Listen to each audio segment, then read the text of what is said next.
So mabigat na laban ang ating inaasahan para sa Gilas Pilipinas kontra sa world class na Australian Boomers sa window 3 ng FIBA World Cup Asian Qualifiers sa Perth, Australia. Dahil ang Boomers ay kilalang powerhouse team na binubuo ng mga veteranong manlalaro gaya ng mga subok na sa NBL at mga nakaraang nagdebutante gaya ni Bryce Cotton, ang kilala ngayong Australian Naturalite, na siyang kagagaling lang sa malaking panalo kamakailan lang laban dito sa Guam. So ang Australia ay kilala sa kanilang matatangkad at mapisikal na laro. Inaasahan kakailanganin ng ating pambato na Gilas Pilipinas ng solidong interior defense at disiplina upang mapigilan ng kanilang opensa. So sa larong ito kung gusto talaga ng Gilas may panalo ang larong ito, kakailanganin ng Gilas Pilipinas ang dagdag pang effort kung saan kailangan ng Gilas Pilipinas maging mabilis sa transition at maging mitya ang kanilang outside shooting mula sa 3-point line. So may magandang maidudulot naman ang larong ito sa Gilas Pilipinas kung saan maituturing itong isang karanasan para sa mga bagong henerasyon. Kumbaga magsisilbi ito ring sukatan kung nasaan na ang antas ng laro ng koponan ng Pilipinas kontra sa top tier basketball teams sa mundo. At maiba tayo ng konti about dito pa rin naman sa Gilas Pilipinas Naturalized na si Justin Brownlee. Mula sa hindi magandang laro ni JB laban sa New Zealand Tall Blacks nung nakaraan, lubos at posible at inaasahan talagang babawi si Justin Brownlee laban na dito sa Australian Boomers. Dahil kilala itong si Justin Brownlee sa kanyang bounce back mentality at pagiging clutch, lalo na matapos ang kanyang napakahirap na laro kung saan nalimitahan siya ng depensa ng New Zealand Tall Blacks sa nakaraang laro. So panoorin na lang natin ang pag-aanalisa sa mga game plan na ilalatag nitong si Coach Tim Cone para kay Justin Brownlee at sa koponan upang masolusyonan ang laki at depensa ng Australian team. So alam naman na nakararami na etong Boomers talaga ay isa sa pinakamalakas at dominanteng team sa buong mundo at sa FIBA. Kilala sila sa matinding depensa, tangkad at mabilis na sistema ng paglalaro. So inuulit natin kilala ang Boomers sa kanilang pisikal at disiplinadong depensa na magpapahirap sa Gilas na makahanap ng magandang tira at posible pang makapag-iwan sa Gilas ng mga turnover. Kaya dapat mag-ingat ang Gilas dito kung gusto nila manalo. Kagaya ng naranasan nila sa New Zealand, wala dapat nasayangin ang Gilas dito na possessions. Kumbaga, bawal magkamali ang Gilas dahil kung magkamali sila, asahan tsak nabubulosok ang Boomers dito. Dahil ang team na ito ngayon ng Australian Boomers ay binubuo ng mga NBL standouts at bagong generations ng mga manlalaro. Sa mga hindi nakakaalam nanggaling sila sa isang napakalaking panalo laban sa Guam. 120-52 ang final score, kung saan balitay bumasag sila ng 3-point record. So ang final 12 nga ng Australian Boomers na ito na makakalaban ng Gilas Pilipinas ay binubuo nitong sila Bryce Cotton, ang kanilang pinakabagong naturalized player. Guard ito. Kasama niya dito sa position na ito, itong sila Taran Armstrong, Angus Glover, Ben Henshall, Tyrese Proctor, and Elijah Pepper.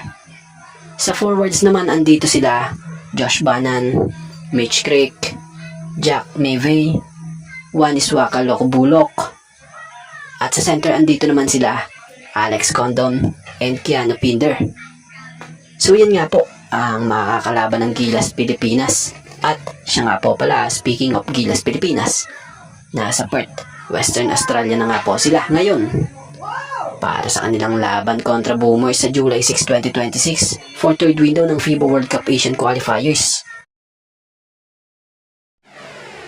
So kaunting update lang about sa ating Gilas Naturalized na si Justin Brownlee.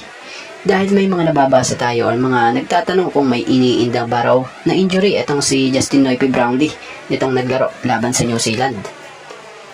So para nga po sa mga fans na nagtatanong at nangangamba or nag-aalala, base sa nakalap nating impormasyon, wala umanong araw po na iniindang injury itong si Justin Brownlee sa kanilang naging laban kontra sa New Zealand Tall Blacks sa third window ng FIBA World Cup Asian Qualifiers.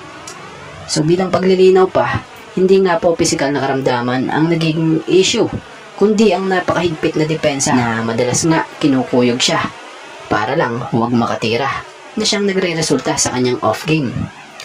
So sa nangyaring laban, Natalo ang Gilas Pilipinas sa New Zealand sa score na 106-102 sa double overtime nitong nakaraang araw, July 3, 2026 sa Spark Arena sa Auckland.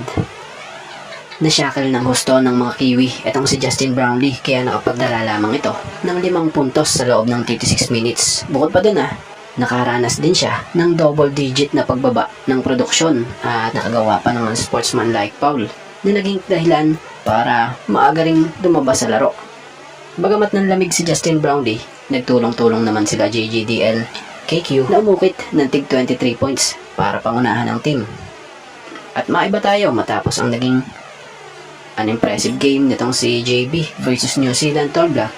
Tila dinipensahan nga agad ito ng kanyang kakambal, kung saan base sa naging post ng kapatid or kakambal ni Justin Brownlee na si Justina Brownlee, pinalala rito ang naging back-to-back 50-point game ni JB sa Ginebra. Ayon sa pagkakaintindi natin sa mismong naging post na to huwag raw natin kakalimutan na umiscore ng back-to-back 50 points si Brownlee sa PBA Finals nitong nakalipas na buwan lamang.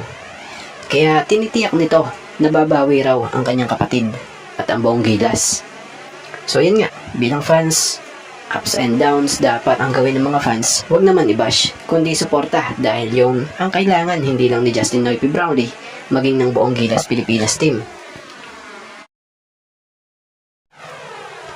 So natalo nga ang Gilas Pilipinas laban sa New Zealand sa naganap na laban sa third window ng FIBA World Cup Asian Qualifiers.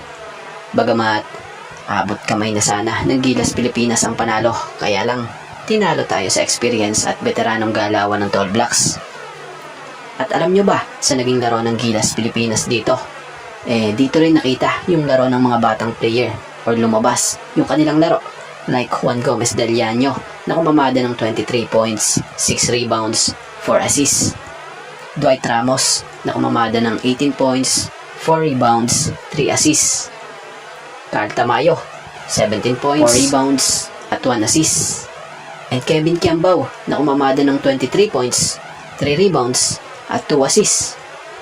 At speaking of Kevin Kiambao, alam nyo bang sa larong ito, napakagaling at naging pangunahing sandigan si KQ sa opensa ng Gilas Pilipinas sa kanilang 106-102 double overtime na laban kontra New Zealand All Blacks sa third window ng FIBA World Cup Asian Qualifiers. Nagtapos siya bilang top scorer ng team na may 23 points, kasama ang crucial na tira niya na nagdala sa laro sa ikalawang overtime. Siya nga rin ang naging pampakalma ng Gilas nang natutuliro ang mga veterano. At alam nyo ba sa naging isang sitwasyon sa laro rito? Isa sa tila nakapagpataranta sa New Zealand head coach, etong si Kevin Kiambao, kung saan sa isang punto nga po habang nagko-coach siya at pinagsasabihan niya ang Tall Blacks player niya, nabanggit niya or nitong si Coach Jude Flabel na Kiambao, this guy is a shooter.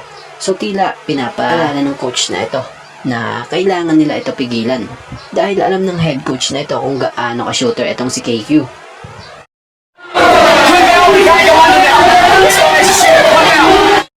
Kung saan tinukoy nga nitong si Coach Jude Flabel si Kiambao bilang isang offensive stabilizer dahil sa kanyang kakayahang magsalba at magpasok ng mga crucial na tira. Alam nyo ba, nabanggit din itong si Coach Flabel na ang mga batang manlalaro ng Gilas tulad ni Kiambao ay patuloy na nagpapakita ng labis na tibay at kagalingan sa kanilang naging dikdikang laban.